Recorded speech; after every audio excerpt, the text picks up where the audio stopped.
The billionaire spent 3 years believing his triplets were trapped in darkness, until a homeless man stepped into their path and revealed a truth even the world's top doctors had missed. Ryan Sullivan stood in the nursery, watching his 3 daughters stumble into the same wall for the 5th time that morning. Sophie hit first, then Clara, then Lila, one after another, like dominoes made of flesh and confusion. They were laughing. He wasn't. Before we continue, let us know in the comments what time it is and where you're watching from. The triplets had been born into shadows before they even knew what shadows were. 3 tiny girls, identical, fragile, wrapped in hospital blankets. They opened their eyes for the first time and saw nothing. Not darkness. Nothing. They didn't track light. They didn't flinch when a nurse waved her hand in front of their faces. They didn't blink when the doctors shined a pen light directly into their pupils. Ryan watched it all happen. He watched the nurses exchange glances. He watched the pediatrician's face fall. He watched his wife, Emily, crumble in the hospital bed, sobbing so hard she couldn't breathe. "Mr. Sullivan," the doctor said quietly, "we need to run more tests." More tests, more waiting, more hoping for something that wasn't coming. The tests came back 2 weeks later. Congenital cataracts, optic nerve hypoplasia, permanent damage. "They'll never see," the doctor said. Emily stopped eating. She stopped talking. She stopped being a mother. 3 months later, she was gone. Not dead, just gone. She couldn't handle it. She packed a bag one night while Ryan was asleep and left a note on the kitchen counter. "I'm sorry. I can't do this." Ryan crumpled the note and threw it in the trash. He didn't cry. He didn't scream. He just walked into the nursery and looked at his daughters sleeping in their cribs. Sophie, Clara, Lila. 3 perfect little girls who would never see his face. He made a promise that night. He would fix this. No matter what it cost, no matter how long it took, he would find a way. Ryan Sullivan wasn't just rich. He was obscenely rich. His hedge fund managed over $12 billion. He had homes in Manhattan, Beverly Hills, and Miami. He owned a private jet. He had connections to every major hospital in the country. Money could buy anything. Right? Wrong.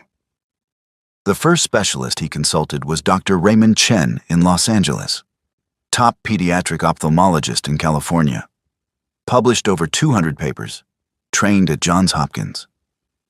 Dr. Chen examined the girls for 3 hours. He ran every test in the book: fundoscopy, optical coherence tomography, visual evoked potentials.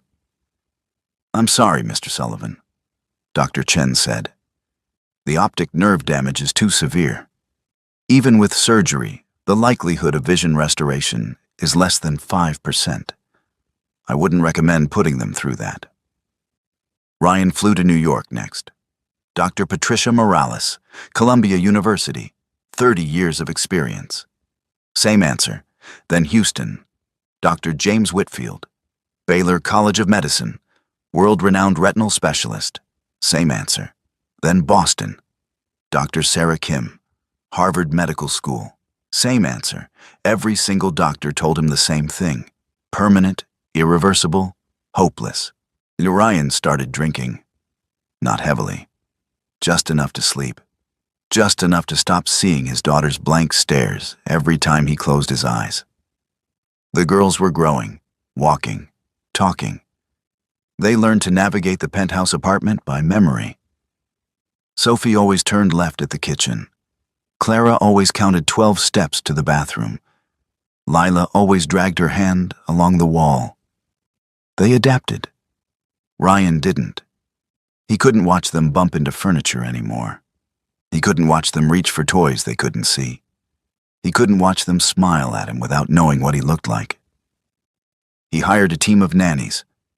Round-the-clock care, the best money could buy. But every night, he sat in their room and read them stories they couldn't visualize. "Daddy," Sophie said one night, "what does blue look like?" Ryan's throat closed. He couldn't answer. "It's like—" He stopped. "How do you explain color to someone who's never seen light?" "It's like how music sounds," he finally said. "But for your eyes." Sophie smiled. "I like music." Ryan kissed her forehead and left the room before she could see him cry. 3 years passed. The girls turned 4. They were happy, curious, loving. But Ryan wasn't. He was drowning in guilt, drowning in failure, drowning in the knowledge that all his wealth, all his power, all his connections couldn't save his daughters. He stopped going to work. He stopped answering calls. He stopped pretending everything was fine. One morning, his assistant knocked on his door. "Mr. Sullivan, you have a meeting in an hour." "Cancel it." "Sir, it's with the board. They're threatening to—" "I said cancel it." She left. Ryan sat on the couch and stared at the wall. The triplets were in the playroom with their nanny. He could hear them laughing, always laughing. They didn't know what they were missing, but he did, and it was killing him. That afternoon, Ryan made a decision. He would take the girls out, get some air, stop hiding in the penthouse like a coward. He bundled them up in jackets and scarves and took them to Central Park. It was freezing. The sky was gray. The wind cut through his coat. But the girls loved it. They ran ahead, holding hands, giggling as they stumbled over uneven pavement. Ryan watched them. His heart ached. And that's when he saw the old man, sitting by the fountain, ragged clothes, hollow cheeks, scribbling in a tattered notebook. The man looked up. Their eyes met, and everything changed. If you've made it this far, you already feel it. Something big is about to happen. A billionaire who's tried everything, 3 daughters trapped in darkness, and now, a mysterious stranger in Central Park who's about to flip this entire story upside down. Here's the truth. Only 1% of people who watch these stories actually subscribe. If you're in that 99%, do me a favor right now. Hit that subscribe button and turn on the bell. Because what this old man is about to reveal will shake Ryan's world to its core. And you don't want to miss a single second. Your subscription keeps these life-changing stories coming. Thank you. Now let's see who the stranger really is. The homeless man spoke 6 words that shattered everything Ryan thought he knew. You should look closer at their retinal reflexes. Ryan froze. His daughters were 10 feet away, playing near the fountain, and the old man was staring directly at them. Not at Ryan, at the girls. "What did you say?" Ryan's voice came out sharp, defensive. The man didn't flinch. He just closed his notebook and stood up slowly. His joints cracked. His coat was 3 sizes too big. His shoes had holes in them. "Your daughters," the man said calmly. "They're not completely blind." Ryan's chest tightened. Anger flared hot and fast. "Who the hell are you?" "Someone who knows what they're looking at." Ryan stepped forward. "You don't know anything about my daughters. You're just some homeless man." The stranger smiled sadly. "You're right, I am. But I wasn't always." Ryan stopped. Something in the man's voice made him pause. It wasn't the voice of someone begging for change. It was steady, educated, calm. "What do you want?" Ryan asked. "Nothing. I just want to help." "Help? You think you can help?" Ryan laughed bitterly. "I've spent 3 years flying my daughters to every top specialist in the country. Los Angeles, New York, Houston, Boston, Miami. Do you know how much money I've spent? Do you know how many doctors have examined them? And yet," the man said quietly, "they all missed it." Ryan's jaw clenched. "Missed what?" The man stepped closer. Ryan could smell old coffee and unwashed clothes. But the man's eyes were clear, sharp, focused. "I need to examine them," the man said. "Just 5 minutes. That's all I'm asking." "You're insane." "Maybe.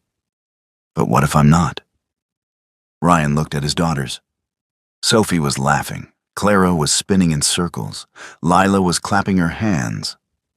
They had no idea a stranger was talking about them. They had no idea their father was standing on the edge of something he didn't understand. "Who are you?" Ryan asked again. The man hesitated. Then he reached into his coat and pulled out a faded ID badge. The plastic was cracked. The photo was old. But Ryan could read the name clearly. Dr. Elena Novak, Pediatric Ophthalmology, Mount Sinai Hospital. Ryan stared at the badge, then at the man, then back at the badge. "You're a woman," Ryan said slowly.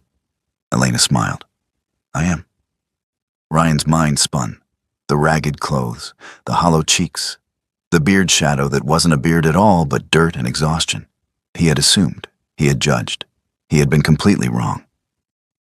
"You're a doctor," Ryan whispered. "Was," Elena corrected. "I haven't practiced in 8 years." "Why not?" Elena's face darkened. "That's not important right now. What's important is your daughters." Ryan looked at the ID badge again. Mount Sinai, one of the best hospitals in New York. If she had worked there, she was legitimate, or at least she had been. "Why should I trust you?" Ryan asked. "You shouldn't," Elena said simply. "But you're desperate, and desperation makes people do things they wouldn't normally do. Like listen to a homeless woman in Central Park."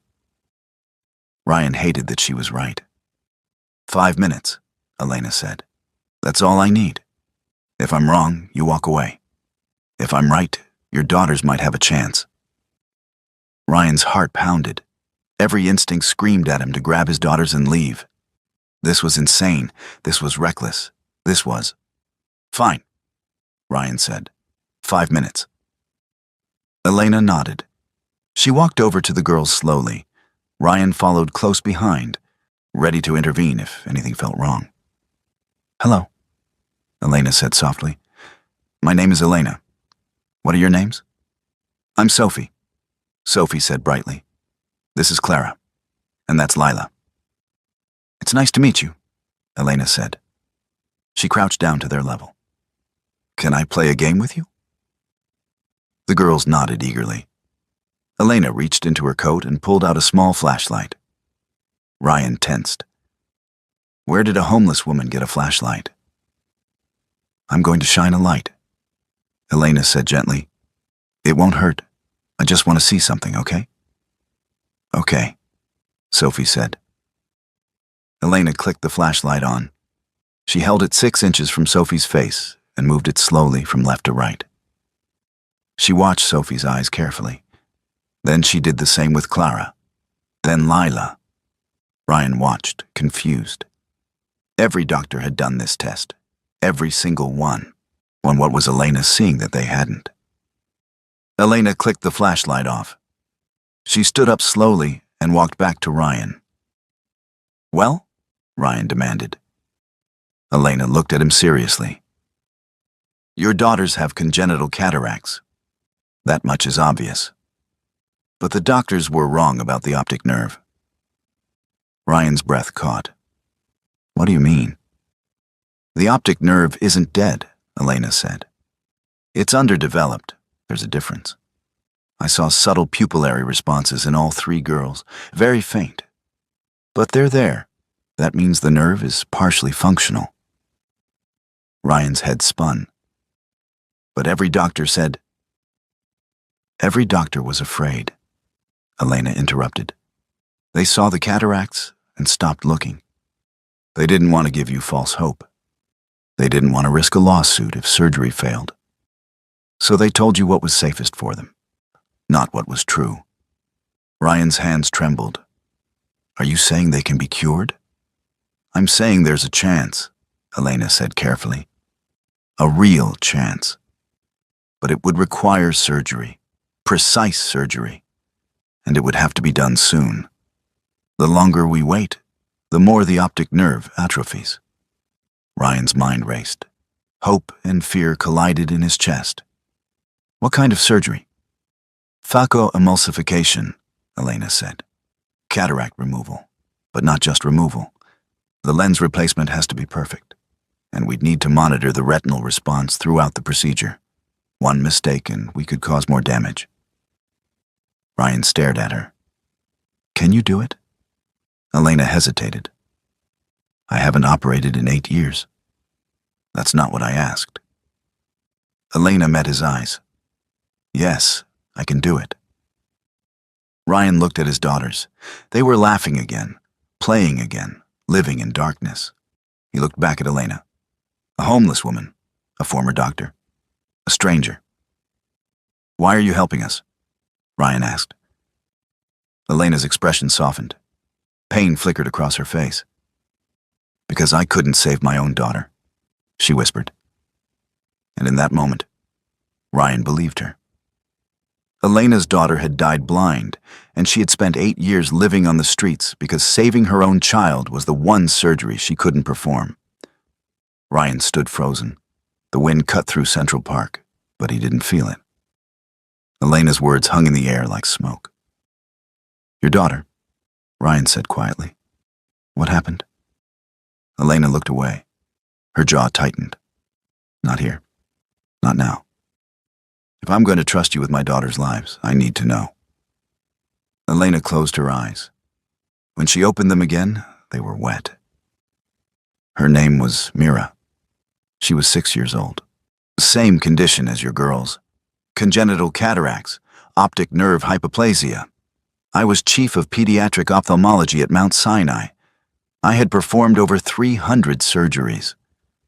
But when it was my own daughter, her voice cracked. I froze, Elena whispered. I couldn't do it. I was too afraid. So I brought in another surgeon, someone I trusted, someone with more experience. And he made one mistake, one miscalculation during the phacoemulsification. The ultrasound probe went too deep. It damaged the retina. Mira went from partial blindness to complete blindness in 20 minutes. Ryan's stomach dropped. She died 2 years later, Elena continued. Meningitis, but she died in total darkness, and it was my fault. I could have saved her vision, but I was too scared to try. It is my fault, Elena said firmly. And I let fear control me. I let protocol and liability and hospital bureaucracy dictate my choices. And my daughter paid the price, so I left. I walked away from medicine. I walked away from my husband. I walked away from everything. Because I didn't deserve any of it. Ryan stared at her. This woman had lost everything. Her career, her family, her daughter. And now she was living on the streets, carrying a flashlight and a tattered ID badge, offering to save 3 children she had never met. Why now? Ryan asked. Why help us? Elena looked at Sophie, Clara, and Lila playing by the fountain. Because I can't save Mira, but maybe I can save them. Ryan's chest tightened. He wanted to believe her. God, he wanted to believe her.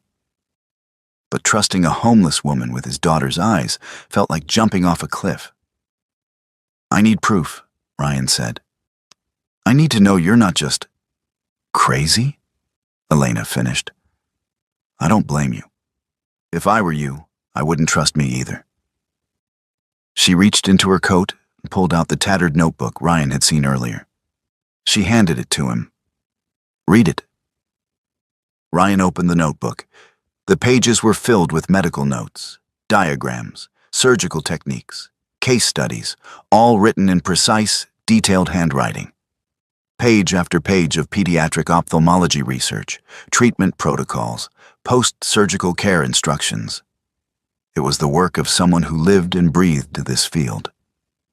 I never stopped studying, Elena said quietly.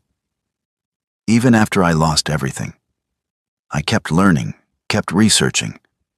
because walking away from the hospital didn't mean I stopped being a doctor. It just meant I stopped practicing. Ryan flipped through the pages. His hands shook. This wasn't the notebook of a random homeless woman. This was the notebook of someone who still cared, someone who still fought, someone who refused to give up. If I agree to this, Ryan said slowly, where would you even perform the surgery? You can't just walk into a hospital. No, Elena agreed. But you can. Ryan frowned. What do you mean? You're a billionaire, Elena said. You have connections, resources, money. You can rent a private surgical suite. Hire an anesthesiologist. Get the equipment we need. I'll do the surgery, but I can't do it alone. Ryan's mind spun. She was right. He could make it happen. He could bypass the hospitals that had failed him. He could take control. But if it went wrong? What if you fail? Ryan asked bluntly. What if you make the same mistake that surgeon made with your daughter? Elena didn't hesitate. Then I fail, and your daughters stay blind. But at least we tried. At least we didn't let fear win. Ryan looked at his daughters again. They were holding hands, singing a song their nanny had taught them. They didn't know their father was standing 10 feet away, deciding their future. I need time, Ryan said. I need to think about this.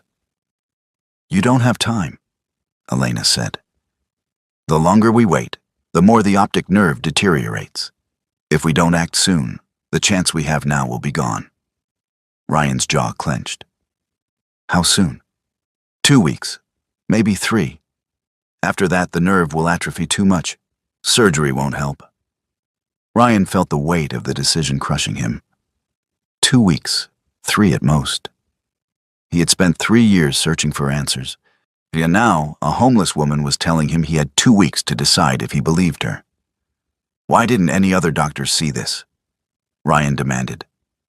Why didn't Dr. Chen see it, or Dr. Morales, or any of the specialists I paid millions to consult? Elena's expression hardened. Because they weren't looking.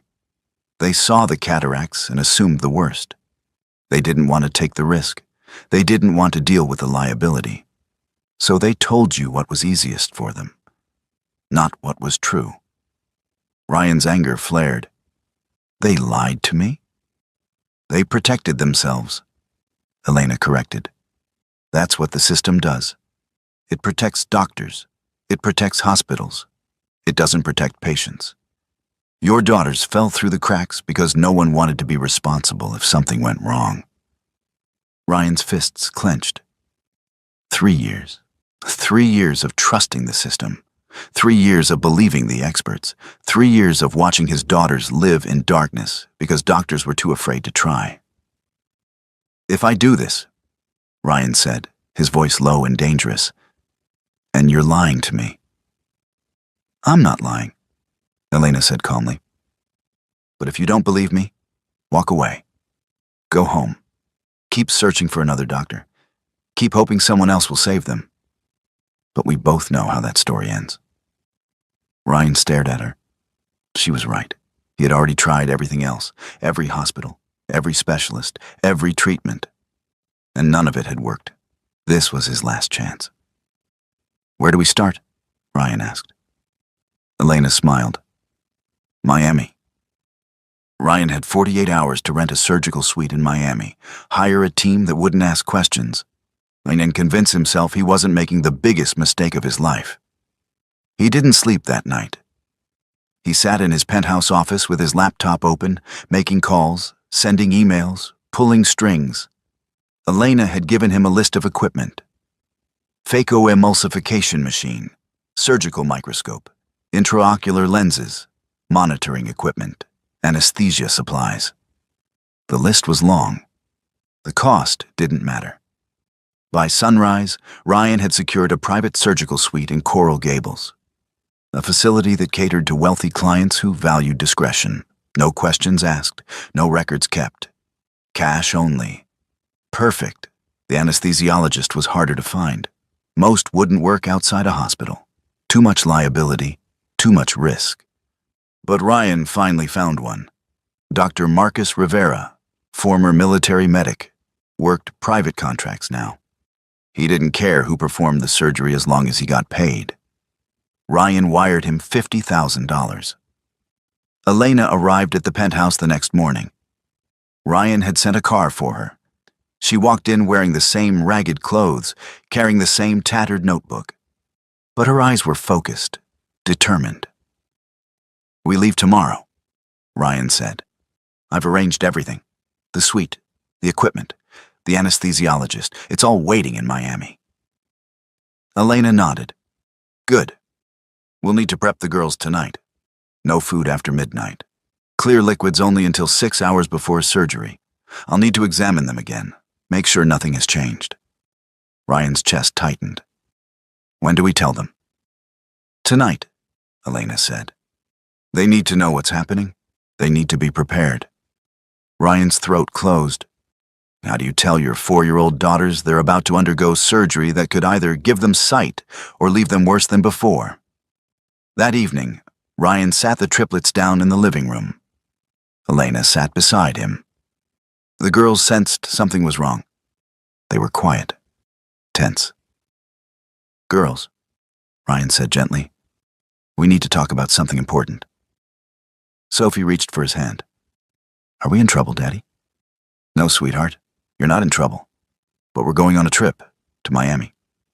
And while we're there, Dr. Elena is going to do something very special." "What kind of special?" Clara asked. Ryan looked at Elena. She took over. "You know how you can't see right now?" Elena said softly. "How everything is dark?" The girls nodded. "Well, I think I can fix that. I think I can help you see." Lila's head tilted. "You see what?" "Everything," Elena said. "Colors, shapes, your daddy's face, the sky, flowers, everything." Sophie's voice trembled. "Will it hurt?" Elena didn't lie. "A little, but you'll be asleep. And when you wake up, things might be different."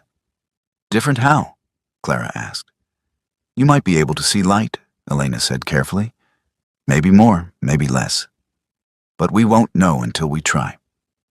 Ryan watched his daughters process the information. They were scared. He could see it in their faces. But they were also hopeful. And that hope was the most terrifying thing of all. "Do we have to?" Lila whispered. Ryan's heart broke. "No, baby, you don't have to.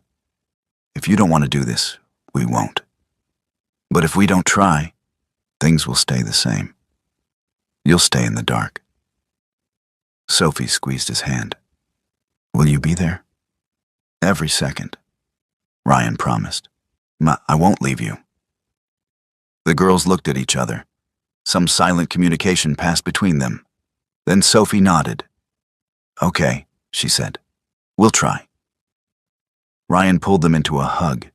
His eyes burned. Elena looked away. They flew to Miami the next morning. Private jet. Ryan had brought the nanny, but she didn't know why they were going. She thought it was a vacation. Ryan didn't correct her. The surgical suite was exactly as promised. Clean, modern, fully equipped. Dr. Rivera was already there, prepping the anesthesia. He nodded at Ryan, but didn't ask questions. Elena walked through the suite, checking equipment. She tested the phacoemulsification machine, adjusted the surgical microscope, inspected the intraocular lenses. She moved with precision, confidence. Ryan watched her. This woman had been living on the streets 2 days ago, and now she was preparing to perform surgery on his daughters. It felt surreal, insane, but he was here, and there was no turning back. "We'll start with Sophie," Elena said. "Then Clara, then Lila. Each surgery will take about 90 minutes, maybe longer if there are complications." "Complications?" Ryan's voice cracked. Elena looked at him seriously. "There are always risks: infection, bleeding, retinal detachment. If the probe goes too deep, it could cause permanent damage. If the lens placement is off by even a millimeter, vision could be distorted. This is delicate work, Ryan. I need you to understand that. Ryan's hands shook. What's the success rate? For a surgeon with experience? 80%. For me? I don't know.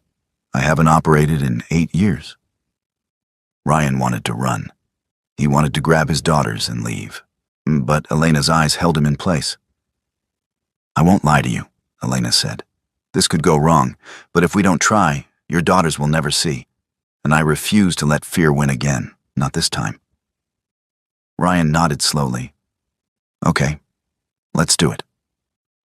They brought Sophie in first. She was crying. Ryan held her hand as Dr. Rivera placed the anesthesia mask over her face. Count backwards from 10, sweetheart, Dr. Rivera said gently. 10, 9, 8. Sophie's voice faded. Her body went limp. Ryan's chest collapsed. Elena placed a hand on his shoulder. Go wait outside, she said. I'll come get you when it's done. Ryan didn't move. Ryan, Elena said firmly, you can't be in here. I need to focus, and I can't focus if you're watching. Ryan kissed Sophie's forehead. Then he walked out. The door closed behind him, and the waiting began. 90 minutes felt like 90 hours. Ryan paced. He checked his phone. He stared at the door. Dr. Rivera came out once to update him. Surgery's going well. No complications so far. Ryan nodded. He couldn't speak. Finally, the door opened. Elena stepped out. Her surgical mask was down. Her face was exhausted, but she was smiling. It's done, she said. Sophie's stable. The cataract is out. The lens is in place. Now we wait. Ryan's legs almost gave out. Did it work? We won't know until the bandages come off, Elena said. But her retinal response during surgery was positive. That's a good sign. Ryan exhaled. 1 down. 2 to go. Clara was next. Then Lila. By the time all 3 surgeries were complete, it was past midnight. Ryan was a wreck. Elena looked like she might collapse, but it was done. The triplets were in recovery, and bandages over their eyes, sleeping peacefully. Ryan sat between their beds, holding their hands. And he prayed. The bandages would come off in 72 hours, and Ryan Sullivan realized that 3 days could feel longer than 3 years. The first night was the worst. Sophie woke up screaming. The bandages were tight. Her eyes hurt. She didn't understand why she couldn't touch her face. Daddy, it hurts, she cried. Make it stop. Ryan held her, helpless. Elena rushed in with pain medication. She adjusted the bandages, checked for swelling, monitored for infection. It's normal, Elena said calmly. The pain will subside. She just needs to rest. But Sophie wouldn't rest. She thrashed. She cried. She begged Ryan to take the bandages off. Please, Daddy, please, I don't like this. Ryan's heart shattered. He looked at Elena desperately. Can't we give her something stronger? Not yet, Elena said. Too much medication could affect her healing. She needs to push through this. Ryan wanted to scream. He wanted to tear the bandages off himself. He wanted to undo everything. But it was too late. The surgery was done. The only way out was forward. Clara woke up next. Then Lila. All 3 girls were in pain. All 3 were scared. All 3 wanted the bandages off. Ryan didn't sleep. He sat between their beds, holding their hands, whispering promises he wasn't sure he could keep. It's going to be okay. I promise. Just a few more days. Elena stayed too. She checked on them every hour. Temperature, blood pressure, eye pressure. She was meticulous, obsessive. She wouldn't leave the suite. You should rest, Ryan said. I'll rest when they're healed, Elena replied. Ryan saw the guilt in her eyes. She was terrified. Terrified she had made the same mistake twice. Terrified she had failed again. Elena, Ryan said quietly. You did everything right. We don't know that yet, Elena said. The second day was worse. Clara developed a fever, not high, but enough to make Elena panic. She checked for infection, examined the surgical sites, ran blood tests using a portable kit she had insisted Ryan bring. Is it infected?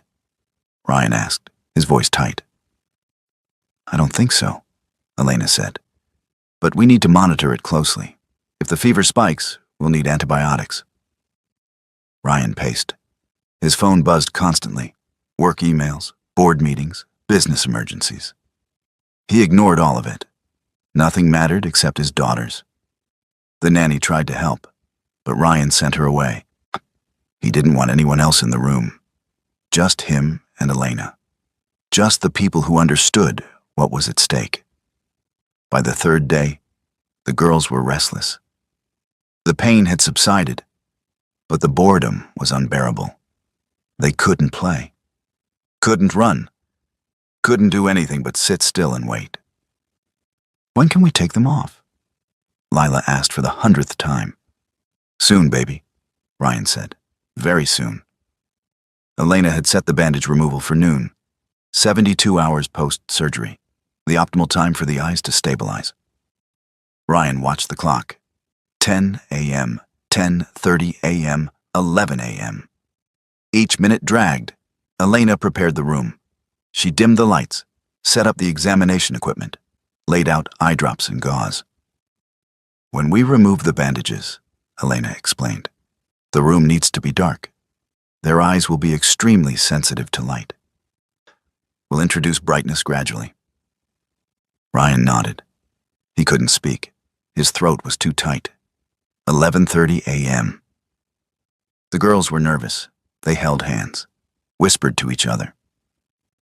What if it didn't work? Sophie asked quietly. Ryan's chest ached. Then we'll figure out what to do next. But let's not think about that right now. 11:45 a.m. Elena washed her hands, put on gloves, checked her tools one last time. Ryan's hands shook. He shoved them in his pockets. Noon. It's time, Elena said. Ryan's heart pounded so hard he thought it might explode. Elena positioned Sophie in the examination chair first. Ryan stood beside her, gripping the armrest. Okay, Sophie, Elena said gently.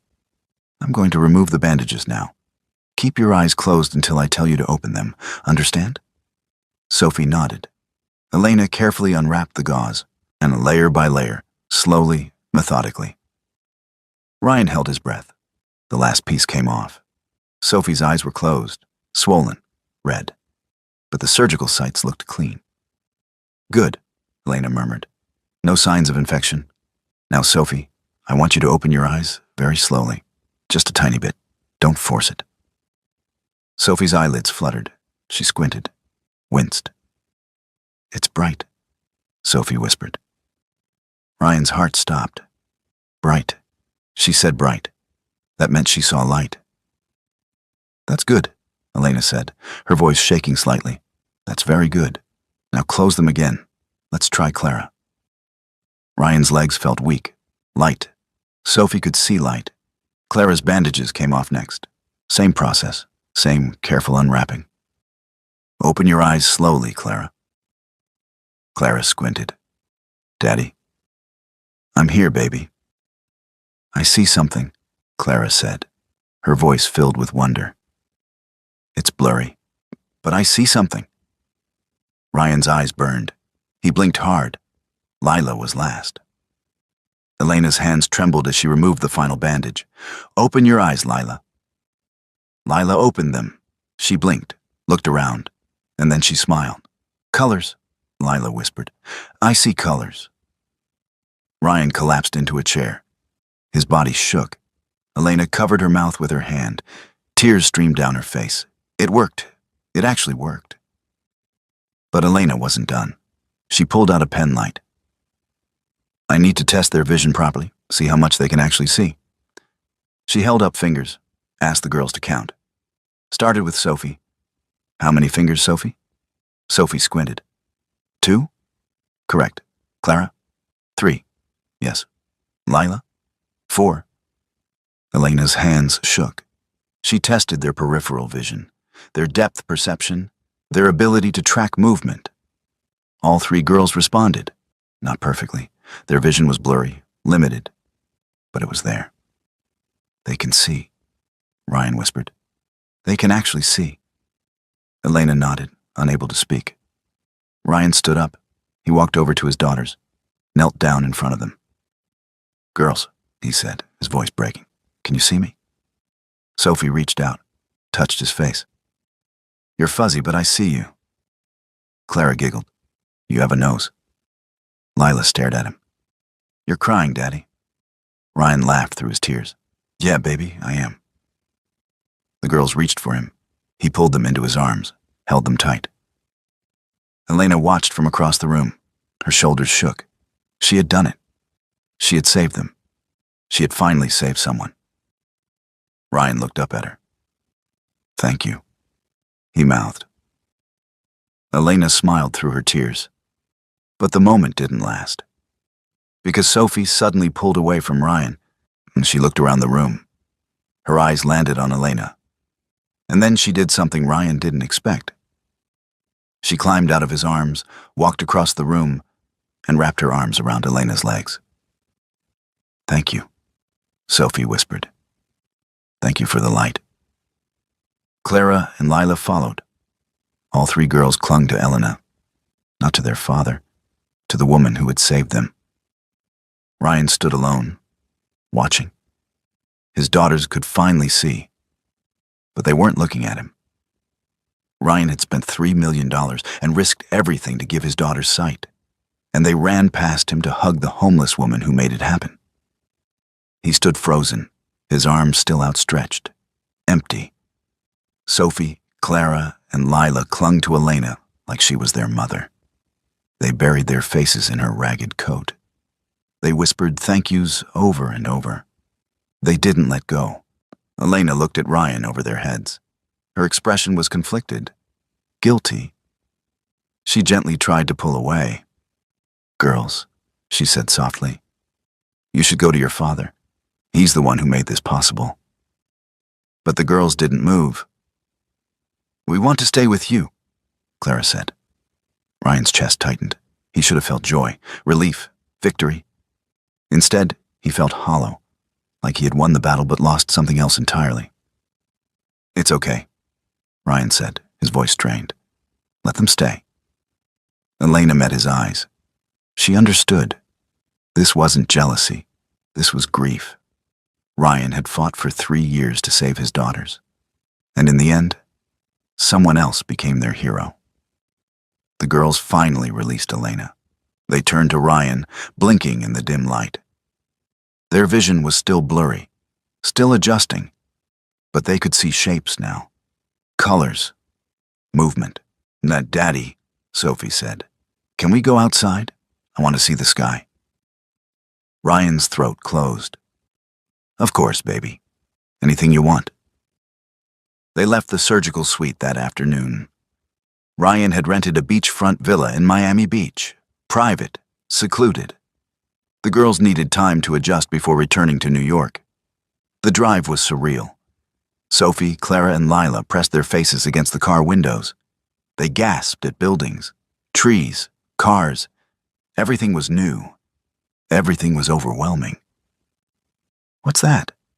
Lila pointed at a billboard. An advertisement, Ryan said. What's that? A stoplight. What's that? A palm tree. The questions never stopped. Ryan answered each one patiently. But inside, he was breaking. Because Elena sat beside him in the front seat, and the girls kept directing their questions to her instead. Doctora Elena, what color is that? Dr. Elena, why is the sky blue? Dr. Elena, can we see the ocean? Elena answered gently, kindly, but Ryan saw the discomfort in her posture. She didn't want to replace him. She didn't want to be their savior. But she was. They arrived at the villa. The girls stumbled out of the car, overwhelmed by the brightness. Elena had given them sunglasses, dark lenses to protect their healing eyes. They looked like tiny celebrities. "Stay close," Ryan called. "Don't run." But they didn't listen. They ran toward the beach, squealing, laughing, falling in the sand because they still couldn't judge distance properly. Ryan chased after them. Elena followed. The ocean stretched endlessly before them, blue and vast and sparkling. The girls stood at the edge, staring. "It's so big," Sophie whispered. "Can we touch it?" Clara asked. Ryan nodded. "Go ahead." They ran into the water, splashed, screamed with delight. Ryan watched, his heart aching. This was the moment he had dreamed of for 3 years, and it was perfect. Except it wasn't. Because he had imagined this moment differently. He had imagined his daughters running to him, hugging him, thanking him. Instead, they ran back to Elena. "Did you see us?" Lila shouted. "Did you see?" Elena smiled. "I saw." Ryan turned away. He walked down the beach alone. Elena noticed. She said something to the girls, then followed him. "Ryan," she called. He stopped but didn't turn around. Elena caught up. She stood beside him, staring at the ocean. "They don't understand," she said quietly. "They're just children. They don't know what you sacrificed." "It's not about that," Ryan said. "Then what is it about?" Ryan exhaled. "I spent 3 years believing I failed them. 3 years thinking I wasn't enough, that my money wasn't enough, that my connections weren't enough, that I wasn't enough. You did everything, and it wasn't enough," Ryan interrupted.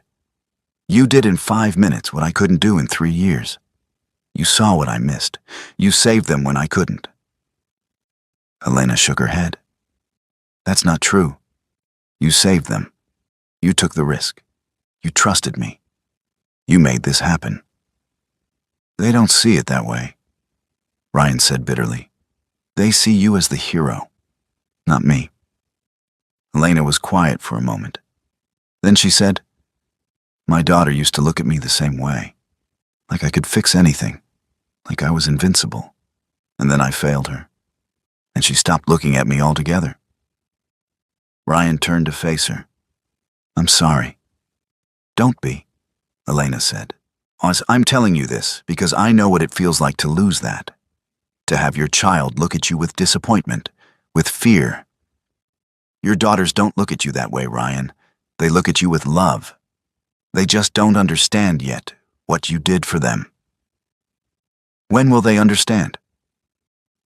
"When they're older," Elena said. "When they have children of their own. When they realize what it means to sacrifice everything for someone you love." Ryan looked back at the girls. They were building sandcastles, laughing, living. "I should be grateful," Ryan said. "They can see. That's all that matters." "But it still hurts," Elena said. Ryan nodded. "Yeah, it does." They stood in silence. The waves crashed. The sun beat down. And for the first time since the surgery, Ryan allowed himself to feel the full weight of his emotions. Relief, joy, grief, loss, all tangled together. Elena placed a hand on his shoulder. "You're a good father, Ryan. Don't forget that." Ryan didn't respond. He wasn't sure he believed her. That night, Ryan put the girls to bed. They were exhausted, overstimulated. Their eyes hurt from all the new input, but they were happy. "Daddy," Sophie said as he tucked her in, "will Dr. Elena stay with us?" Ryan's stomach dropped. "She has her own life, sweetheart." "But I want her to stay," Clara said. "She's nice." "She saved us," Lila added. "We need her." Ryan forced a smile. "She'll visit, I promise." But inside, he knew the truth. Elena didn't belong in his world. She was a homeless woman, a former doctor, a broken soul who had found redemption in his daughter's eyes. She would leave, eventually, and the girls would forget her. Or maybe they wouldn't. Maybe they would remember Elena forever as the woman who gave them light. And Ryan would always be the father who stood in the background. He kissed each of them goodnight, turned off the lights, and closed the door. Elena was waiting in the hallway. "They asked about you," Ryan said. Elena smiled sadly. "I heard. They want you to stay." "I can't," Elena said. "You know that." "Why not?" Ryan asked. "I can pay you, give you a place to live. You could work for me, be their doctor, their what?" Elena interrupted. "Their surrogate mother? Ryan, that's not fair to them. Or to you." "I don't care about fair," Ryan said desperately. "I care about them being happy." Elena stepped closer. Her eyes were firm. "They'll be happy, with or without me, because they have you, and that's enough." Ryan wanted to believe her, but he didn't. Elena disappeared on the fourth morning, and Ryan woke up to find his daughters crying at the empty breakfast table, asking where their hero had gone. He had fallen asleep on the couch, exhausted from days of stress and sleepless nights. When he opened his eyes, the villa was too quiet. "Girls?" he called. No answer. Panic hit him instantly. He rushed to their bedroom. Empty. The beds were made. Their sunglasses were gone. "Sophie? Clara? Lila?" He found them in the kitchen, sitting at the table, staring at an empty chair, tears streaming down their faces. "Where's Dr. Elena?" Sophie asked. Ryan's stomach sank. He looked around, checked the guest room, the bathroom, the patio. Elena's things were gone. Her tattered notebook, her coat, everything. She had left. No note, no goodbye, just gone. "She had to go," Ryan said, kneeling beside the girls. "She had things to do." "But she didn't say goodbye," Clara sobbed. "Why didn't she say goodbye?" Ryan had no answer. He pulled them close. "I don't know, baby, I don't know." Lila pushed him away. "Go find her. Bring her back." "I can't." "Yes, you can," Lila shouted. "You're rich. You can do anything. Bring her back." Ryan felt like he'd been punched. His 4-year-old daughter was screaming at him, blaming him for something he didn't do. "She left because she wanted to," Ryan said gently. "I can't force her to stay." Sophie wiped her eyes. "Did we do something wrong?" Ryan's heart shattered. "No, sweetheart, you didn't do anything wrong. Dr. Elena she's been through a lot. Sometimes people need to be alone." But the girls didn't understand. They cried all morning, refused to eat, refused to play. They just sat by the window, waiting for Elena to come back. She didn't. Ryan tried to distract them, took them to the beach, bought them ice cream, let them watch cartoons on the big TV. Nothing worked. By evening, Ryan was desperate. He called Elena's phone, the number she had given him for emergencies. It rang and went to voicemail. "Elena, it's Ryan. The girls are asking about you. They're upset. Please, just call me back. Let me know you're okay." He hung up, stared at his phone. No response. That night, Ryan sat alone on the patio. The ocean was dark. The stars were bright. He felt like a failure again. He'd given his daughters sight, but he had lost their trust. His phone buzzed. A text from an unknown number. "I'm sorry. Tell the girls I'm proud of them. Don't look for me." Ryan's jaw clenched, and he immediately called the number. It went straight to voicemail. He texted back. "Why did you leave?" No response. He texted again. "They need you." Nothing. "Please, just come back for one day. Say goodbye properly." Still nothing. Ryan threw his phone on the table, ran his hands through his hair. Elena had saved his daughters, and then abandoned them. Why? The answer came 2 days later. Ryan was packing to return to New York when his phone rang. Unknown caller. He answered immediately. "Elena?" "No." a male voice said. "This is Detective Marcus Chen, Miami PD. I'm calling about Elena Novak." Ryan's blood ran cold. "What happened? Is she okay?" "She's fine," Detective Chen said, "but we need to ask you some questions. Can you come to the station?" Ryan's heart pounded. "What is this about?" "Just come to the station, Mr. Sullivan. Oh, please."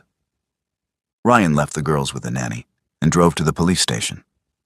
His mind raced. What had Elena done? Why were the police involved? Detective Chen met him in an interrogation room, mid-40s, serious expression. He gestured to a chair. "Sit." Ryan sat. "What's going on?" Chen slid a folder across the table. "Do you know this woman?" Ryan opened the folder. A photo of Elena, younger, cleaner, smiling. It was her hospital ID photo from Mount Sinai. "Yes," Ryan said. "She performed surgery on my daughters." Chen's eyebrows raised. "Surgery? Where?" Ryan hesitated. "A private facility, in Coral Gables." "Did you verify her credentials?" "She showed me her ID. She used to work at Mount Sinai. She's a pediatric ophthalmologist." Chen leaned back. She was a pediatric ophthalmologist. Her medical license was revoked 8 years ago. Ryan's stomach dropped. "What?" "Elena Novak lost her license after a surgery went wrong. Her daughter died. There was an investigation, negligence, malpractice. The hospital settled out of court. She was barred from practicing medicine." Ryan couldn't breathe. "That's not..." "She told me her daughter died from meningitis." "She did," Chen said. 2 years after the surgery. But the surgery is what started everything. Elena blamed herself. She spiraled, lost her husband, lost her home, started living on the streets. Ryan's hands shook. "She saved my daughters. The surgery worked." "Maybe," Chen said. "Or maybe you got lucky. Do you understand what you did, Mr. Sullivan? You let an unlicensed doctor perform surgery on your children in an unregulated facility. If something had gone wrong, you would be facing criminal charges. And so would she." Ryan's mind spun. "Why are you telling me this?" "Because Elena turned herself in this morning," Chen said. "She confessed to practicing medicine without a license. She's being held pending arraignment." Ryan stood up. "Where is she?" "You can't see her." "I don't care. Where is she?" Chen sighed. "Holding cell B. But Mr. Sullivan..." Ryan was already gone. He found Elena 20 minutes later. She was sitting on a metal bench in a small cell, still wearing her ragged clothes. Her head was down. "Elena," Ryan said. She looked up. Her eyes were red. "You shouldn't be here." "Why did you turn yourself in?" "Because I broke the law," Elena said simply. "I practiced medicine without a license. I put your daughters at risk. I deserve to be here." Ryan gripped the bars. "You saved them." "I got lucky," Elena said. "If something had gone wrong, those girls would be dead, and it would be my fault. Again." "But nothing went wrong," Ryan insisted. "They can see. They're healthy. You did everything right." Elena shook her head. "I did everything wrong, Ryan. I let my guilt control me. I let my need for redemption cloud my judgment. I shouldn't have operated. I should have referred you to someone licensed, someone qualified." "No one else would help me," Ryan said desperately. "You were my last chance." "Then you should have accepted that," Elena said quietly. "Some things can't be fixed. Some outcomes can't be changed. I learned that the hard way." Ryan's voice broke. "The girls are asking for you." Elena closed her eyes. Tears slipped down her cheeks. "Tell them I'm sorry." "Come back," Ryan begged. I'll hire the best lawyers. I'll pay your bail. I'll fix this." "You can't fix this," Elena said. "And I don't want you to. I need to face what I did." "What you did," was save 3 children, Ryan said. Elena met his eyes. And endanger them in the process. That's the part you're not seeing, Ryan. I got lucky. But luck isn't enough. It was never enough. A guard appeared. Time's up.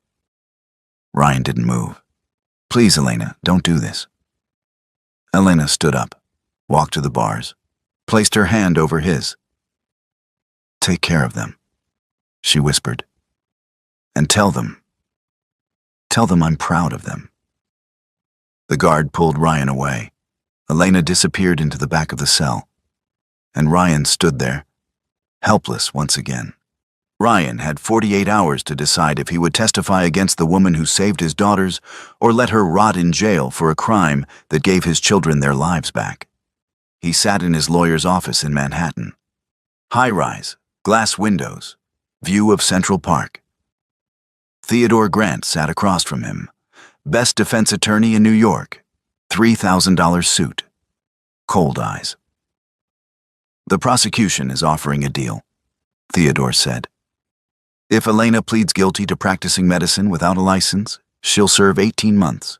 No trial, no publicity. Clean and simple. Ryan's jaw clenched. 18 months in prison for saving 3 children.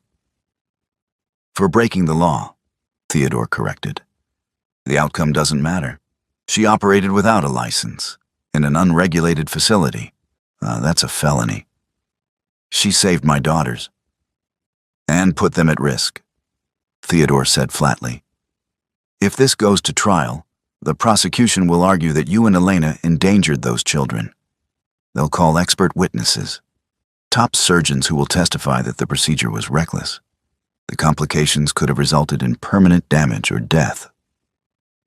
Ryan stood up, paced.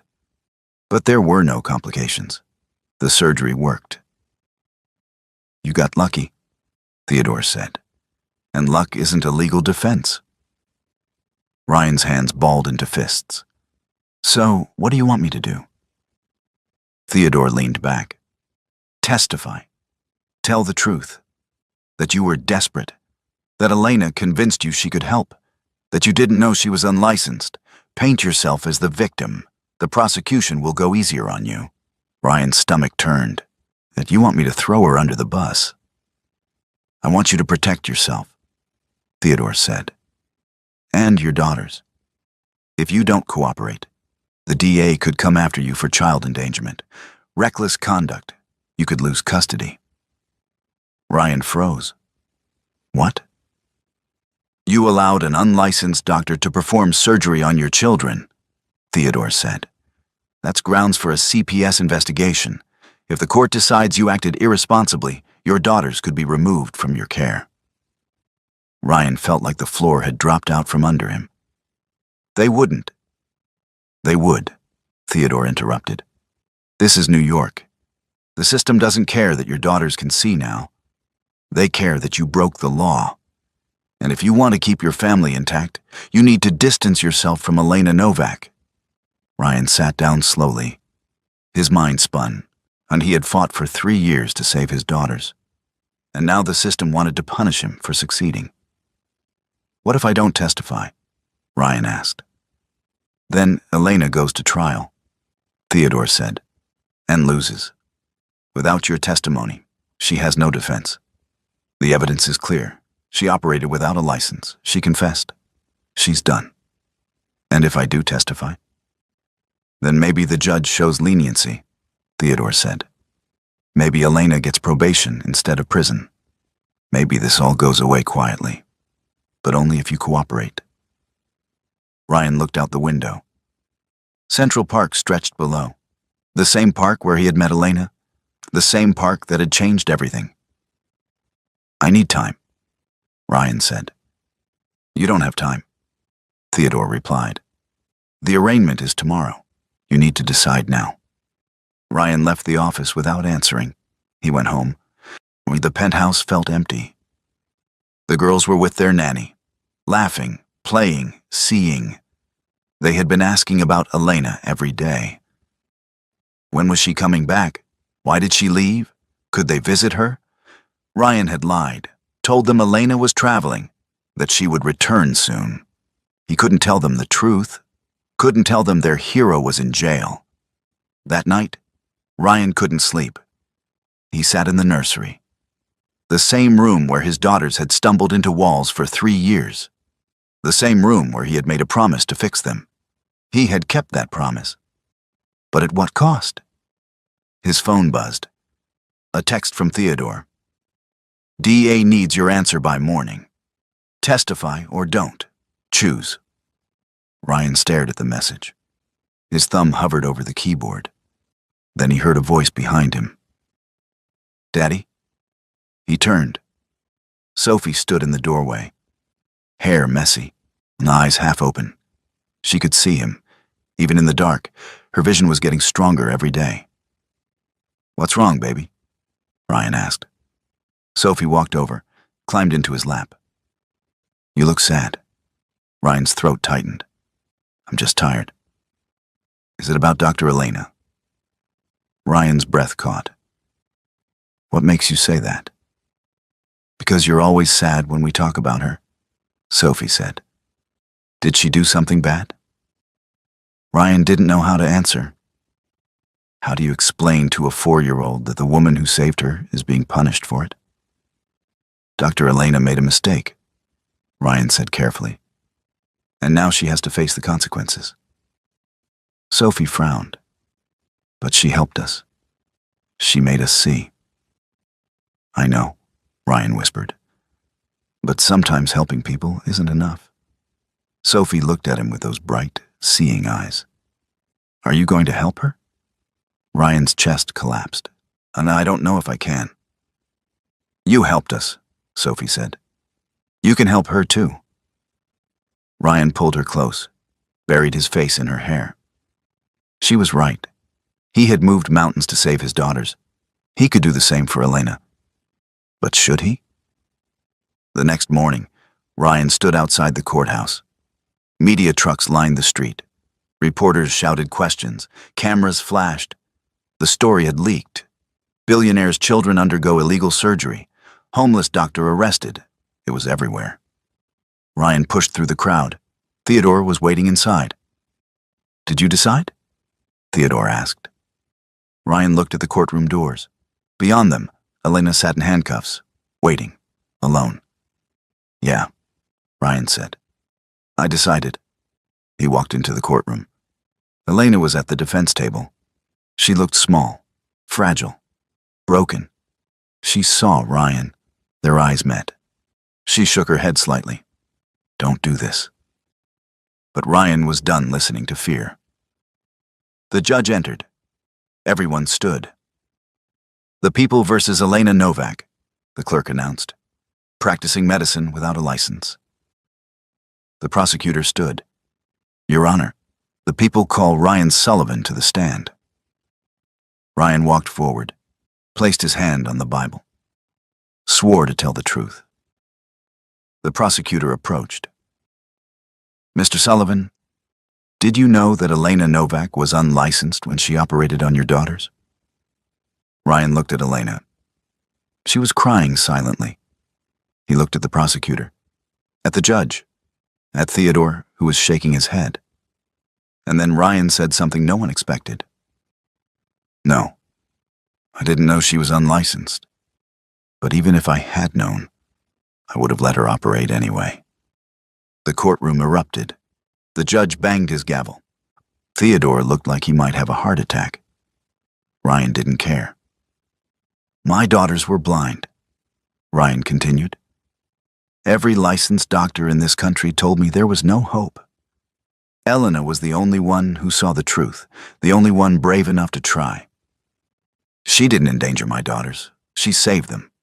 And if that's a crime, then I'm guilty too. The prosecutor's face turned red. Your Honor, I move to... Save it, the judge interrupted. He looked at Ryan. Mr. Sullivan, you realize what you just admitted? Yes, Ryan said, and I don't care. Punish me if you want, but don't punish her for doing what every other doctor was too afraid to do. The judge leaned back, studied Ryan, then looked at Elena. This case is adjourned, the judge said. I need time to review the testimony. The gavel banged. Ryan stepped down. Theodore grabbed his arm. Do you have any idea what you just did? Theodore hissed.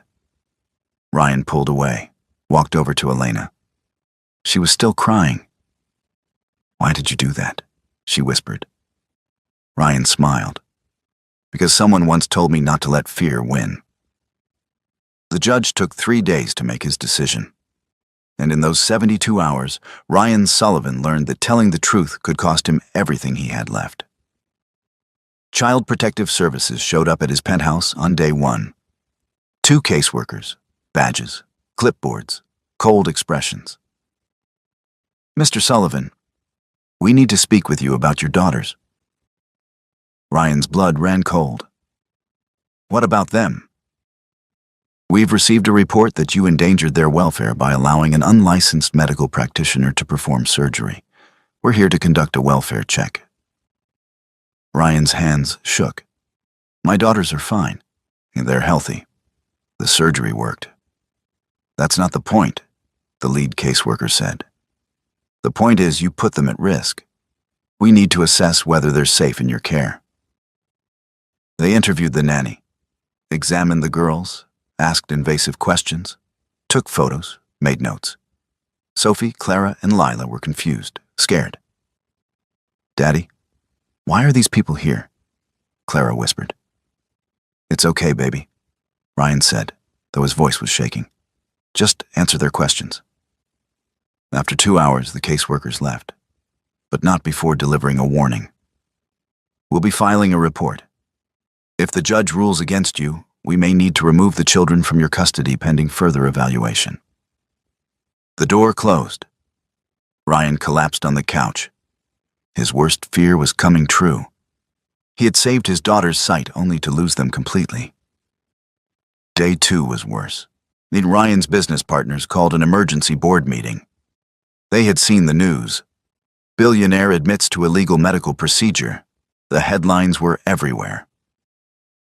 This is a PR nightmare, Marcus Weinberg said. CFO Ryan's oldest friend, or so he thought. We need to distance the company from this, another board member added. Ryan, you need to step down. Ryan stared at them. Step down? Temporarily, Marcus clarified. Until this blows over. Your judgment is being questioned. Investors are nervous. We can't have the CEO of a $12 billion hedge fund facing criminal charges. I'm not facing charges, Ryan said through gritted teeth. Elena is. You testified that you would have broken the law knowingly. Marcus shot back. That makes you culpable. You're a liability. Ryan stood up. I saved my daughters. And endangered your company? Marcus said coldly. Step down voluntarily, or we'll vote you out. Ryan looked around the table. Faces he had known for years, people he had made rich, people he thought were loyal. Not one of them met his eyes. Fine, Ryan said quietly. I'll step down. He walked out, left his keys, his access card, everything. 12 years of building an empire, gone in 12 minutes. Day 3 was the worst. Ryan received a call from his ex-wife, Emily, the woman who had abandoned him and the girls 3 years ago, the woman who couldn't handle having blind daughters. I saw the news, Emily said. Her voice was sharp, accusing. What the hell were you thinking? I was thinking about saving our daughters, Ryan replied. By letting some homeless woman cut into them? Emily's voice rose. Man, are you insane? She wasn't just some homeless woman, she was a doctor. An unlicensed doctor, Emily shouted. Do you know what you've done? CPS is investigating. The media is having a field day. You've made us look like monsters. Us? Ryan laughed bitterly. There is no us, Emily. You left, remember? You couldn't handle the pressure. You walked away. And now I'm coming back, Emily said coldly. I'm filing for custody. Full custody. Those girls are not safe with you. Ryan's world stopped. You can't, I can, and I will. My lawyer's drawing up the papers now. See you in court, Ryan. She hung up. Ryan sat in silence, staring at his phone. In 3 days, he had lost his company, his reputation, and now his daughter's. All because he told the truth. That night, Ryan sat alone in the dark penthouse. The girls were asleep, and the nanny was gone. It was just him. His phone buzzed. A text from Theodore. Judge scheduled ruling for tomorrow, 9 a.m. Be there. Ryan didn't respond. He thought about running, taking the girls and disappearing, flying to another country, starting over. But he couldn't, because running would prove everyone right. That he was reckless, irresponsible, dangerous, so he would face the judge, and whatever came next. The courtroom was packed the next morning. Media, spectators, Elena's supporters, Ryan's critics. Ryan sat in the front row. Elena was at the defense table. She looked worse than before, thinner, paler. She turned and saw him, mouthed 2 words, "I'm sorry." Ryan shook his head. "Don't be." The judge entered. Everyone stood. "Be seated," the judge said. He looked tired. This case had clearly weighed on him. "I've reviewed the testimony," the judge began. "I've consulted with medical experts. I've examined the evidence, and I've reached a decision." The courtroom held its breath. Elena Novak operated without a license. That is indisputable. And under normal circumstances, I would have no choice but to impose the maximum penalty. Elena's lawyer closed her eyes. "However," the judge continued, "these are not normal circumstances. 3 children who were told they would never see are now sighted. Medical experts I consulted confirmed that the surgeries were performed with precision and care. The outcomes were successful. Lives were changed." Ryan's heart pounded. That being said, the judge's tone hardened. "The law exists for a reason. We cannot allow unlicensed individuals to practice medicine regardless of outcome. To do so would set a dangerous precedent." Ryan's hope flickered and died. "Therefore," the judge said, "I am sentencing Elena Novak to 2 years probation. She will perform 500 hours of community service. She will pay a fine of $50,000, and she is permanently barred from practicing medicine in any capacity." Elena exhaled. Relief washed over her face. However, the judge turned to Ryan. "Mr. Sullivan, your testimony was both brave and foolish. You admitted to knowingly endangering your children. While I understand your desperation, I cannot condone your actions." Ryan stood. "Your Honor, I'm not finished," the judge snapped. "I'm referring this case to Child Protective Services for further investigation. They will determine whether your daughters remain in your custody." Ryan's legs nearly gave out. "This court is adjourned." The gavel banged. People rushed forward. Reporters shouted questions. Elena was led away by her lawyer. Ryan stood frozen. Theodore appeared beside him. "We need to prepare for the CPS hearing. It's in 2 weeks." Ryan didn't respond. He just walked out. Outside, the media swarmed. Cameras, microphones, questions. "Mr. Sullivan, do you regret your decision? Are you worried about losing your daughters? Was it worth it?" Ryan stopped, turned to face them. "Yes," he said simply. "It was worth it." And he meant it, because 3 blocks away, in a small apartment, 3 little girls were playing with toys they could finally see. And that was worth everything. The CPS hearing was in 6 hours, when Ryan Sullivan realized that the biggest battle wasn't proving his daughters could see.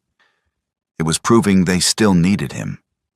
He sat across from Emily in the family court waiting room. She looked different. Put together. Designer suit.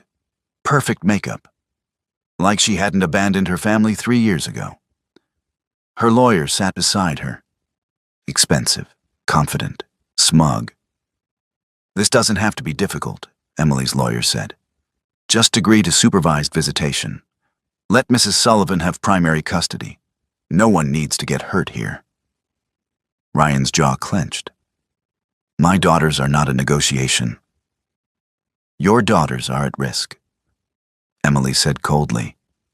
You proved that when you let a homeless woman operate on them. That homeless woman gave them their sight, Ryan shot back.